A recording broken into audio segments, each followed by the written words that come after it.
بسم اللہ الرحمن الرحیم۔ میری لکنت نے سکھائے ادب آداب مجھے، میں نے رک رک کے لیا حضرت عباس کا نام۔ نجف اشرف کے ایک عالم دین بیان کرتے ہیں کہ میں حضرت عباس علمدار علیہ السلام کی زیارت کے لیے کربلا میں تھا۔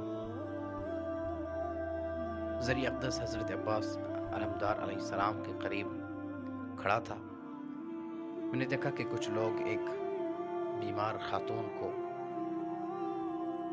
لائے اور حضرت عباس کی زری کے قریب زمین پر رکھ دیا۔ اس عورت کی آخری سانسیں چل رہی تھیں۔ اس کا جوان بیٹا رو رو کے حضرت عباس کو یہ صدا دے رہا تھا، یا ابا الفضل، یا ابا الفضل، میری ماں کے سوا میرا اس دنیا میں کوئی نہیں ہے، میری ماں کو شفا دے دے۔ میں نے دیکھا کہ اس خاتون کی سانسیں مدھم ہوتی جا رہی تھی۔ یہ اور زور سے چلانے لگا، دعائیں کر رہا تھا، ندائیں دے رہا تھا، یا ابا الفضل، میری ماں کو شفا دے دے، میری ماں مریض ہے، میری ماں مرنے کے قریب ہے، یا ابا الفضل، میری ماں کو شفا دے دے۔ میں نے دیکھا کہ اس عورت کی سانسیں رک گئیں، مدھم ہو گئیں، عورت کی سانسیں رک گئیں۔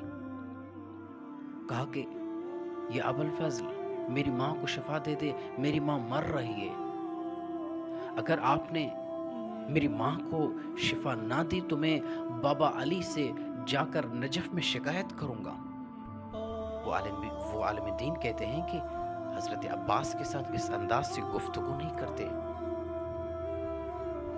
کہا کہ وہ نوجوان دوبارہ حضرت عباس علمدار علیہ السلام کی خدمت میں کہہ رہا تھا کہ میں نجف جا رہا ہوں اور بابا علی سے آپ کی شکایت کروں گا کہ عباس نے میری ماں کو شفا نہیں دی۔ وہ روتا ہوا بہت دور نکل گیا، ذریعہ اقدس سے روزے سے باہر نکلا، اور کچھ ہی لمحے کے بعد اچانک سے میں نے دیکھا کہ وہ عورت کھڑی ہو گئی اور حضرت عباس علمدار کا شکریہ ادا کر رہی تھی۔ یا ابا الفضل، آپ کا شکریہ، میں صحت یاب ہو گئی، یا ابا الفضل، آپ کا شکریہ، میں صحت یاب ہو گئی۔ کچھ ہی لمحے گزرنے کے بعد وہ نوجوان روتا ہوا چلاتا ہوا واپس حرم میں داخل ہوا۔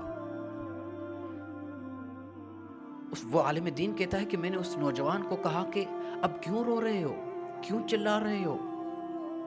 عباس علمدار نے آپ کی والدہ کو شفا دے دی ہے، کیوں رو رہے ہو؟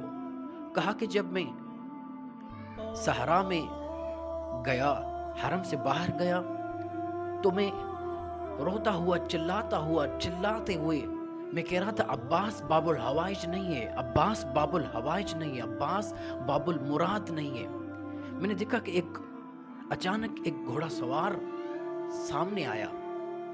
کہا کہ کیوں رو رہے ہو، کہاں جا رہے ہو؟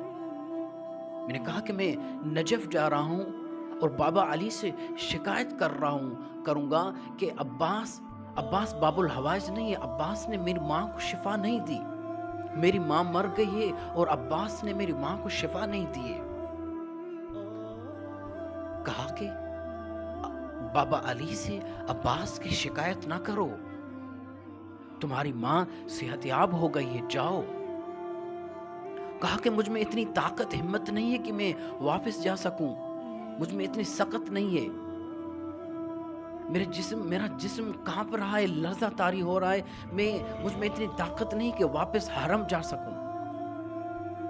تو اس گھوڑا سوار نے کہا کہ جاؤ، آؤ، بیٹھو، میرے ساتھ گھوڑے پر بیٹھو۔ وہ گھوڑے پر بیٹھا اور وہ نوجوان کہتا ہے کہ مجھے حرم قریب نظر آنے لگا۔ میں نے جب تھوڑا بہت ہوش سنبھالا، میں نے دیکھا کہ گھوڑا خود بخود چل رہا ہے، گھوڑا خود بخود چل رہا ہے اور گھوڑا سوار کے ہاتھوں میں لگام نہیں ہے، لگام آزاد ہے اور گھوڑا خود بخود چل رہا ہے۔ میں نے جب تھوڑا غور کیا، میں نے کہا کہ اس گھوڑا سوار کے تو ہاتھ ہی نہیں ہے، اس گھوڑا سوار کے تو بازو ہی نہیں ہے، گھوڑا خود بخود چل رہا ہے۔ یا عباس، یا باب الحوائج، تمام مومنین، تمام مومنات، تمام مشکل میں گھرے مومنین و مومنات کی حاجات پوری فرما۔ یا باب الحوائج ادرکنی ولا تترکنی، اللہم عجل لولیک الفرج والعافیت والنصر۔